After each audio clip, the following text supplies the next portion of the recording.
bali na dun siya nakabase sa Women's and Children Protection Center sa WCPC. So, punta rin tayo sa Drug Enforcement Unit or si Police Officer Rodolfo Bartulan. So, yun. So, nandito po tayo sa investigation.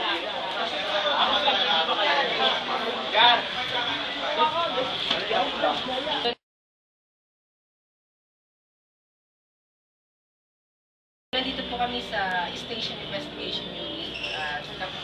Interview po namin si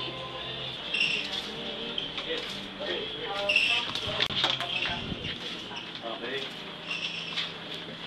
So magandang hapon po, nandito po kami sa opisina ni Chief Inspector Glenn F. Dixon para tanongin siya tungkol sa mga taong iimbestigahan nila sa mga nalululong ngayon.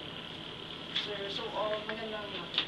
Good afternoon. Sir, ano po ba yung mga useful nyo na huli regarding? Gawin lang yung mag-iimbestiga at ipapile ang kaso laban doon sa youth offenders na yun.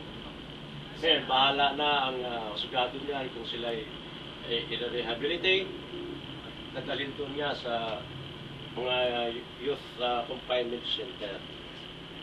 Sir, bukod po sa... So, ilan po sir? Well, kala ko mahaba eh. So, ayan, napapanayam natin si Inspector Glenn F. Dixon, and ngayon naman po is punta tayo sa Women's and Children Protection Center.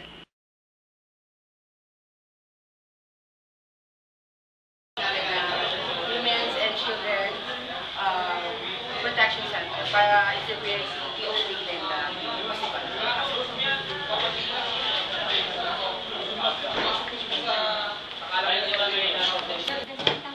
Nandito kami ngayon sa Office ng Women's and Children Protection upang kapanayonin si Police Officer Glenn Pasicolan ang investigation. Magandang tanghali, ma'am. Pamantasan na lungsod ng Pasay, kumukuha ng documentary regarding sa out-of-school youth. Bakit ba may nagkakaroon ng mga out-of-school youth?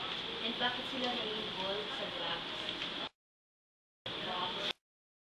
Una-una sa lahat, kaya tayo nagkakaroon ng out-of-school youth. Parang lang Nahuhuli yung mga sa nakabawal na drugs. Meron tayong yung isang opisina ang mahawak sa mga ganyang kaso.